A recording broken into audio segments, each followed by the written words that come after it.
जय हिंद साथियों, स्वागत है आपका अपने यूट्यूब चैनल लोकेश जी के ट्रिक पर। तो साथियों, आज क्लास में एसएससी जीडी और यूपी पुलिस के लिए स्टैटिक जीके के मोस्ट इंपॉर्टेंट क्वेश्चन आने वाले हैं। यदि आप इस चैनल पर नए, चैनल को सब्सक्राइब करें, वीडियो को लाइक करें और अपने दोस्तों में शेयर करें। तो साथियों, शुरू करते हैं आज की क्लास।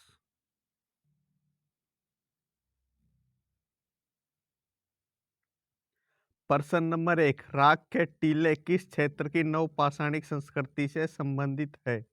साथियों, राग के टीले किस क्षेत्र की नवपाषाणिक संस्कृति से संबंधित है?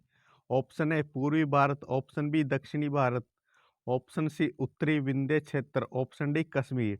तो साथियों, जो राग के टीले हैं वो किस क्षेत्र की नवपाषाणिक संस्कृति से संबंधित है? इसका आंसर होगा ऑप्शन बी दक्षिण भारत की। दक्षिण भारत इसका आंसर होगा साथियों ऑप्शन बी। राग के टीले किस क्षेत्र की नवपाषाणिक संस्कृति से संबंधित है? तो ये संबंधित है दक्षिण भारत की। इसका आंसर होगा ऑप्शन बी। साथियों, चलते हैं नेक्स्ट क्वेश्चन की तरफ। चाक का आविष्कार, जो कि मानव की तकनीकी प्रगति का एक महत्वपूर्ण आविष्कार माना जाता है, यह किस काल में हुआ था? साथियों, चाक का आविष्कार जो मानव की तकनीकी प्रगति का एक महत्वपूर्ण आविष्कार माना जाता है, और यह किस काल में हुआ था? ऑप्शन ए पुरापाषाण काल में, ऑप्शन बी मध्य पाषाण काल में, ऑप्शन सी नवपाषाण काल में, ऑप्शन डी इनमें से कोई नहीं। तो साथ ही इसका राइट आंसर होगा ऑप्शन सी नवपाषाण काल में। चाक का आविष्कार कब हुआ था? चाक का आविष्कार हुआ था नवपाषाण काल में। इसका आंसर होगा ऑप्शन सी। साथियों, बढ़ते हैं नेक्स्ट क्वेश्चन की तरफ। मानव द्वारा सर्वप्रथम प्रयुक्त धातु कौन सा था? साथियों, मानव द्वारा सर्वप्रथम प्रयुक्त धातु कौन सा था? ऑप्शन ए सोना, ऑप्शन बी चांदी, ऑप्शन सी तांबा, ऑप्शन डी लोहा। साथियों, मानव द्वारा सर्वप्रथम प्रयुक्त धातु कौन सा था? वो था तांबा। इसका राइट आंसर होगा ऑप्शन सी। मानव द्वारा प्रयुक्त धातु सर्वप्रथम कौन सा था? वो था तांबा। इसका आंसर होगा ऑप्शन सी। साथियों, बढ़ते हैं नेक्स्ट क्वेश्चन की तरफ। निम्नलिखित में से किस स्थल से 5 कमरों वाले मकान के अवशेष मिले हैं? साथियों, निम्नलिखित में से किस स्थल से 5 कमरों वाले मकान के अवशेष मिले हैं? ऑप्शन ए इनाम गांव से, ऑप्शन बी नंदनागरी से, ऑप्शन सी हल्लूर से, ऑप्शन डी इनमें से कोई नहीं। तो साथियों, कौन सा स्थल है जहां से 5 कमरों वाले मकान के अवशेष मिले हैं? तो साथियों, इसका आंसर होगा ऑप्शन ए इनाम गांव से। 5 कमरों वाले मकान के अवशेष कहाँ से मिले? तो साथी वो मिले इनाम गांव से। इसका आंसर होगा ऑप्शन ए। साथियों, बढ़ते हैं नेक्स्ट क्वेश्चन की तरफ। निम्नलिखित में से किस स्थल से मध्य पाषाण काल में पशुपालन के प्रमाण मिले हैं? साथियों, ऐसा कौन सा स्थल है जहाँ से मध्य पाषाण काल में पशुपालन के प्रमाण देखने को मिले हैं? ऑप्शन ए लखनऊ से, ऑप्शन बी बोरी से, ऑप्शन सी बागौर से, ऑप्शन डी लखनिया से। तो साथियों, कौन सा स्थल है जहाँ से मध्य पाषाण काल में पशुपालन के प्रमाण देखने को मिले हैं? तो साथियों, वो है बागौर से। पशुपालन के प्रमाण कहाँ से मिले? तो वो मिले बागौर से। इसका आंसर होगा ऑप्शन सी। पशुपालन के प्रमाण मिले हैं हमें बागौर से। साथियों, बढ़ते हैं नेक्स्ट क्वेश्चन की तरफ। पुरापाषाण कालीन मानव मुख्यतः किस पर निर्भर थे? साथियों, जो पुरापाषाण काल के मानव थे वो मुख्य रूप से किस पर निर्भर हुआ करते थे? ऑप्शन ए आखेट पर, ऑप्शन बी कृषि पर, ऑप्शन सी उद्योग पर, ऑप्शन डी व्यापार। तो साथियों, पुरापाषाण कालीन मानव किस पर निर्भर थे? तो वो निर्भर थे आखेट पर। इसका राइट आंसर होगा ऑप्शन ए आखेट पर। पुरापाषाण कालीन मानव मुख्यतः किस पर निर्भर थे? तो साथियों, वो निर्भर थे आखेट पर। इसका आंसर होगा ऑप्शन ए। निम्नलिखित में से किस स्थल से कपास की खेती का प्रथम साक्ष्य प्राप्त हुआ है? साथियों, निम्नलिखित में से ऐसा कौन सा स्थल है जहां से हमें कपास की खेती का प्रथम साक्ष्य प्राप्त हुआ है? ऑप्शन ए हड़प्पा से, ऑप्शन बी मोहनजोदड़ो से, ऑप्शन सी लोथल से, ऑप्शन डी मेहरगढ़ से। तो साथियों, ऐसा कौन सा स्थल है जहां से हमें कपास की खेती का प्रथम साक्ष्य प्राप्त हुआ है? तो साथियों, इसका राइट आंसर होगा ऑप्शन डी मेहरगढ़ से। कपास की खेती का प्रथम साक्ष्य कहाँ से प्राप्त हुआ है? कपास की खेती का प्रथम साक्ष्य प्राप्त हुआ है मेहरगढ़ से। इसका आंसर होगा ऑप्शन डी। कपास की खेती का सर्वप्रथम साक्ष्य कहाँ से प्राप्त हुआ है? तो वो हुआ मेहरगढ़ से। इसका आंसर होगा ऑप्शन डी। साथियों बढ़ते हैं नेक्स्ट क्वेश्चन की तरफ। हड़प्पा सभ्यता का सर्वाधिक मान्यता प्राप्त काल कौन सा है? साथियों हड़प्पा सभ्यता के जो सर्वाधिक मान्यता प्राप्त कौन सा माना जाता है? ऑप्शन है 2800 ईसा पूर्व से 2000 ईसा पूर्व। ऑप्शन बी 2500 ईसा पूर्व से 1750 ईसा पूर्व। ऑप्शन सी 3500 ईसा पूर्व से 1800 ईसा पूर्व। ऑप्शन डी निश्चित नहीं हो सका अभी तक। तो साथ ही इसका राइट आंसर होगा ऑप्शन बी 2500 ईसा पूर्व से 1750 ईसा पूर्व।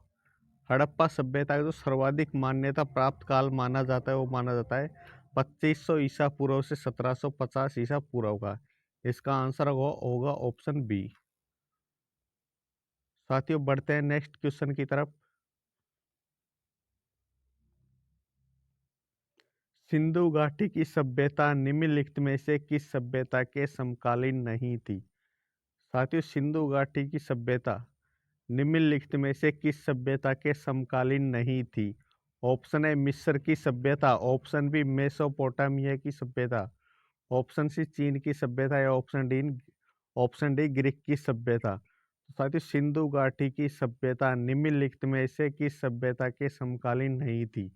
तो साथियों इसका राइट आंसर होगा ऑप्शन डी ग्रीक की सभ्यता के समकालीन नहीं थी। सिंधु घाटी की सभ्यता ग्रीक की सभ्यता के समकालीन नहीं थी। इसका आंसर होगा ऑप्शन डी।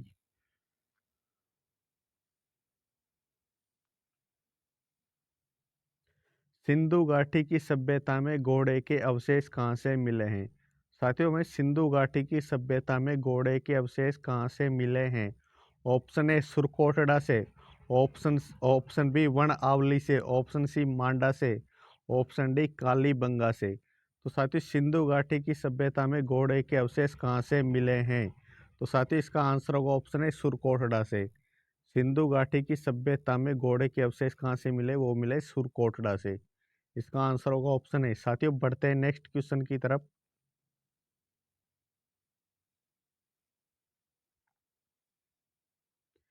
सिंधु घाटी स्थल कालीबंगा किस प्रदेश में स्थित है? साथियों सिंधु घाटी स्थल कालीबंगा किस प्रदेश में स्थित है? ऑप्शन ए राजस्थान में। ऑप्शन बी गुजरात में। ऑप्शन सी मध्य प्रदेश में। ऑप्शन डी उत्तर प्रदेश में। तो साथियों इसका आंसर होगा ऑप्शन ए राजस्थान में। सिंधु घाटी स्थल कालीबंगा किस प्रदेश में स्थित है? तो ये राजस्थान में। इसका राइट आंसर होगा ऑप्शन ए।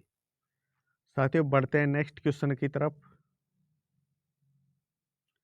सिंधु घाटी सभ्यता के लोगों का मुख्य व्यवसाय क्या था?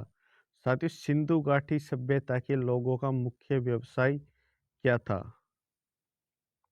ऑप्शन ए व्यापार करना। ऑप्शन बी पशुपालन करना। ऑप्शन सी शिकार करना। ऑप्शन डी कृषि करना। तो साथियों सिंधु घाटी सभ्यता के लोगों का मुख्य व्यवसाय क्या था? तो साथियों उनका मुख्य व्यवसाय था व्यापार करना। इसका राइट आंसर होगा ऑप्शन ए। सिंधु घाटी सभ्यता के लोगों का मुख्य व्यवसाय था वो था उनका व्यापार करना। इसका आंसर होगा ऑप्शन ए।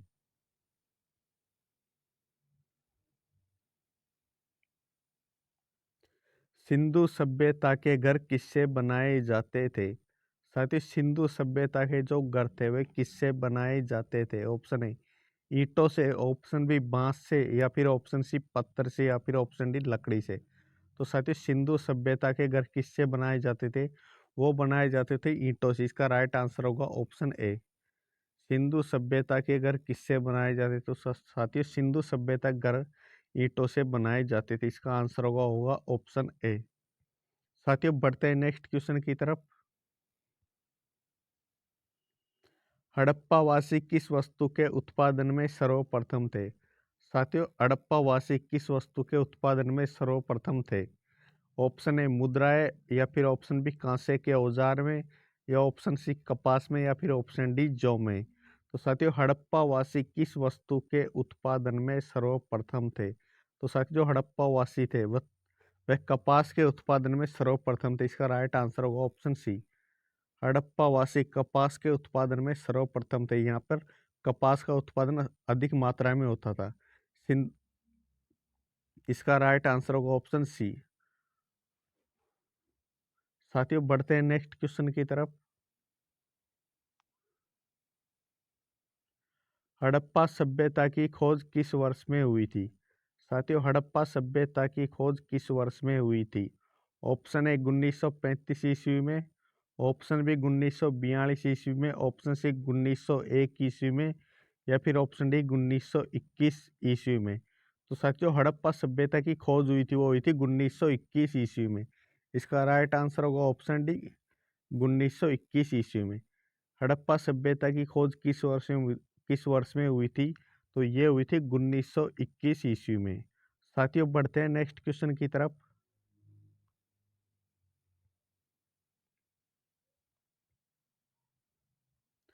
हड़प्पा सभ्यता के अंतर्गत हल से जोते गए खेत के साक्ष्य कहाँ से प्राप्त हुए हैं?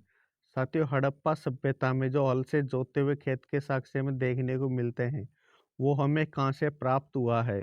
ऑप्शन ए रोपड़ से, ऑप्शन बी लोथल से, ऑप्शन सी कालीबंगा से, ऑप्शन डी बनावली से। तो साथियों हड़प्पा सभ्यता के अंतर्गत हल से जोते गए खेत के साक्ष्य कहाँ से प्राप्त हुए? तो ये हुए कालीबंगा से। इसका आंसर होगा ऑप्शन सी कालीबंगा। साथियों हल से जोते गए खेत के साक्ष्य कहाँ से प्राप्त हुए? तो वो हुए कालीबंगा से। और साथियों कालीबंगा का शाब्दिक अर्थ होता है काले रंग की चूड़ियाँ। कालीबंगा का शाब्दिक अर्थ क्या होता है? कालीबंगा का शाब्दिक अर्थ होता है काले रंग की चूड़ियाँ। तो साथियों बढ़ते हैं नेक्स्ट क्वेश्चन की तरफ। सिंधु सभ्यता में वृहत स्नानागार कहाँ से पाया गया है? साथियों सिंधु सभ्यता में वृहत स्नानागार कहाँ से पाया गया है? ऑप्शन ए मोहनजोदड़ो से, ऑप्शन बी हड़प्पा से, ऑप्शन सी लोथल से, ऑप्शन डी कालीबंगा कालीबंगा से। सिंधु सभ्यता में वृहत स्नानागार पाए गए हैं मोहनजोदड़ो से। इसका राइट आंसर होगा ऑप्शन ए सिंधु सभ्यता में वृहत स्नानागार कहाँ से पाए गए हैं? तो साथियों सिंधु सभ्यता में वृहत स्नानागार पाए गए हैं मोहनजोदड़ो से। इसका राइट आंसर होगा ऑप्शन है।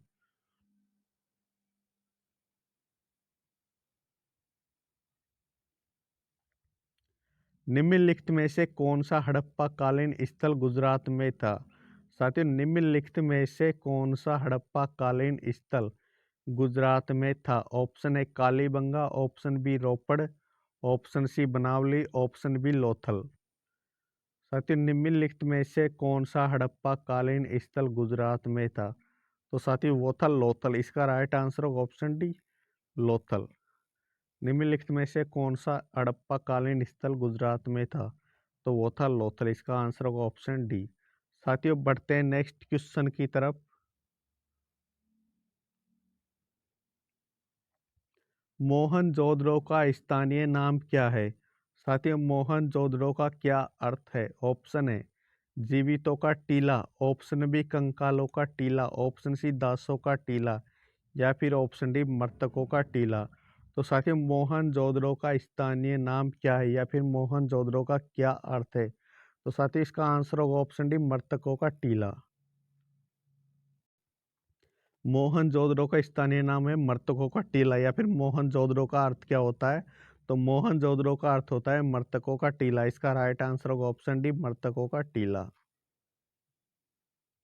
साथियों बढ़ते हैं नेक्स्ट क्वेश्चन की तरफ। हड़प्पा सभ्यता का प्रचलित नाम क्या था?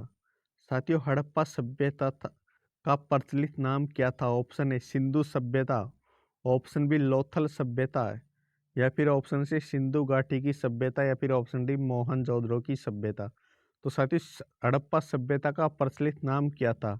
तो हड़प्पा सभ्यता का प्रचलित नाम था सिंधु घाटी की सभ्यता। इसका राइट आंसर होगा ऑप्शन सी सिंधु घाटी की सभ्यता। हड़प्पा सभ्यता का प्रचलित नाम क्या था?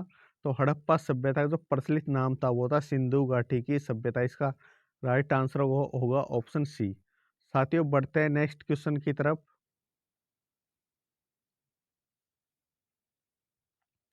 सिंधु सभ्यता का कौन सा स्थान भारत में स्थित है?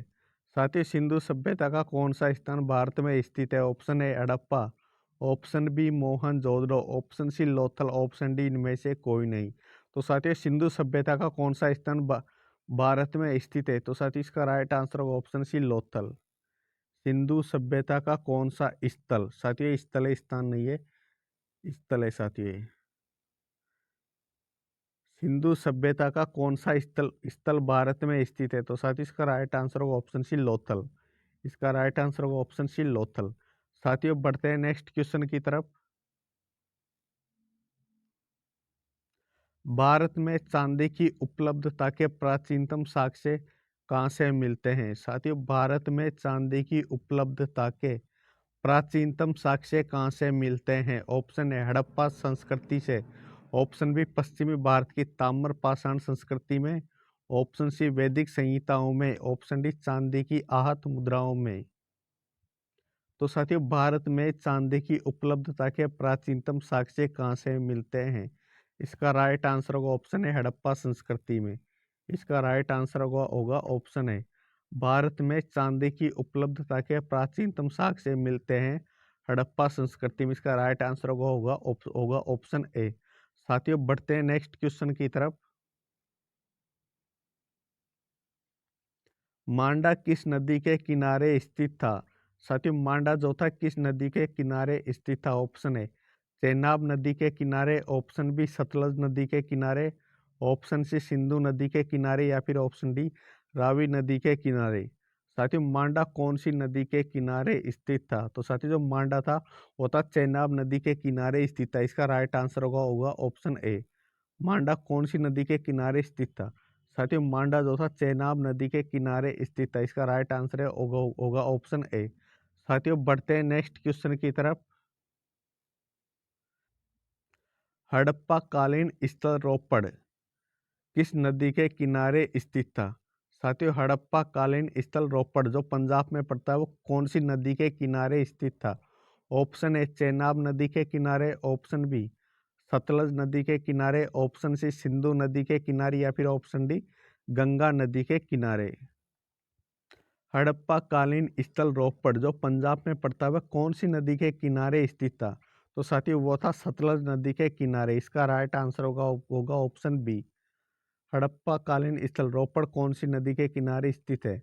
तो ये सतलज नदी के किनारे। इसका राइट आंसर होगा ऑप्शन बी सतलज नदी के किनारे। साथियों बढ़ते हैं नेक्स्ट क्वेश्चन की तरफ।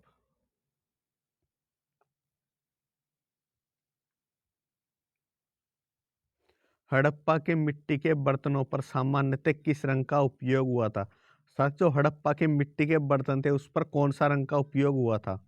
ऑप्शन ए लाल रंग का, ऑप्शन बी नीला रंग का, ऑप्शन सी पीला रंग का, ऑप्शन डी गुलाबी रंग का। तो साथियों हड़प्पा के मिट्टी के बर्तनों पर कौन से रंग का प्रयोग हुआ था? तो वो हुआ था लाल रंग का। इसका राइट आंसर होगा ऑप्शन है लाल रंग का। हड़प्पा के मिट्टी के बर्तनों पर कौन से रंग का प्रयोग हुआ था? वो होता लाल रंग का। इसका राइट आंसर होगा ऑप्शन ए। साथियों बढ़ते हैं नेक्स्ट क्वेश्चन की तरफ। सिं- सिंधु घाटी सभ्यता की विकसित अवस्था में निम्नलिखित में से किस स्थल से घरों में कुओं के अवशेष मिले हैं? साथियों सिंधु घाटी सभ्यता की विकसित अवस्था में निम्नलिखित में से कौन से स्थल से घरों में कुओं के अवशेष देखने को मिले हैं? ऑप्शन ए हड़प्पा से, ऑप्शन बी कालीबंगा से, ऑप्शन सी लोथल से, ऑप्शन डी मोहनजोदड़ो से। तो साथियों सिंधु घाटी सभ्यता की विकसित अवस्थाओं में निम्नलिखित में से कौन से स्थल से घरों में कुओं के अवशेष मिले हैं? तो साथियों वो मिले हैं मोहनजोदड़ो। इसका राइट आंसर होगा ऑप्शन डी। घरों में कुओं के अवशेष कहाँ से देखने को मिले हैं? तो साथियों घरों में कुओं के अवशेष हमें देखने को मिले हैं मोहनजोदड़ो से। इसका राइट आंसर होगा ऑप्शन डी। साथियों बढ़ते हैं नेक्स्ट क्वेश्चन की तरफ। हड़प्पा एवं मोहनजोदड़ो की पुरातात्विक खुदाई के प्रभारी कौन थे? साथियों हड़प्पा और मोहनजोदड़ो की पुरातात्विक खुदाई के प्रभारी कौन थे? Option A Lord Macaulay, option B sir John Marshall, option B Lord Clive या फिर ऑप्शन डी कर्नल टोड। साथियों हड़प्पा और मोहनजोदड़ो की पुरातात्विक खुदाई के प्रभारी थे सर जॉन मॉर्सल। इसका राइट आंसर होगा ऑप्शन बी। हड़प्पा और मोहनजोदड़ो की पुरातात्विक खुदाई के प्रभारी थे सर जॉन मॉर्सल। इसका राइट आंसर है ऑप्शन बी। साथियों बढ़ते हैं नेक्स्ट क्वेश्चन की तरफ। निम्न में से किस पशु की आकृति जो मुहर पर मिली है, जिससे ज्ञात होता है कि सिंधु घाटी एवं मेसोपोटामिया की सभ्यताओं के मध्य व्यापारिक संबंध थे। साथियों, निम्न में से किस पशु की आकृति जो मुहर पर मिली है, जिससे हमें ज्ञात होता है कि सिंधु घाटी सभ्यता और मेसोपोटामिया की सभ्यता के मध्य व्यापारिक संबंध थे? ऑप्शन ए घोड़ा, घोड़ा का चित्र, ऑप्शन बी गधा, या फिर ऑप्शन सी बैल, या फिर ऑप्शन डी हाथी। तो साथियों, इसका राइट आंसर होगा ऑप्शन सी बैल। बैल पशु की मुहर मिली है, जिससे हमें ज्ञात होता है कि सिंधु घाटी सभ्यता और मेसोपोटामिया की सभ्यताओं के मध्य व्यापारिक संबंध थे। तो इसका आंसर होगा ऑप्शन सी बैल। साथियों, बढ़ते हैं नेक्स्ट क्वेश्चन की तरफ।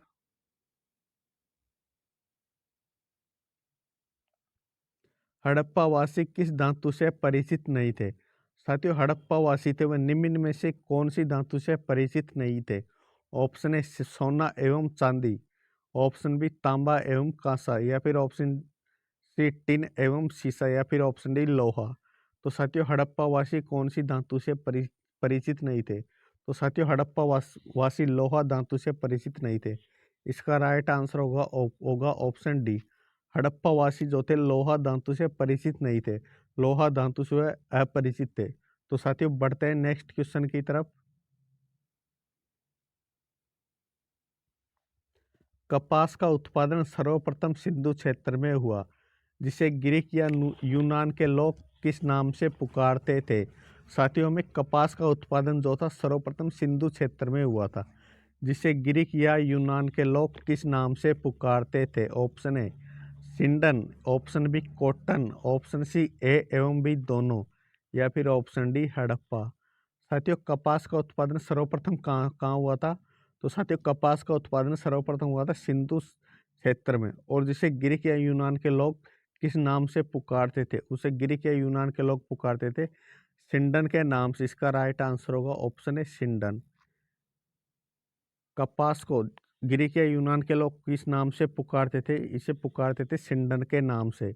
इसका राइट आंसर होगा ऑप्शन ए सिंडन।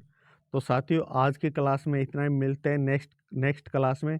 तब तक के लिए जय हिंद, जय भारत।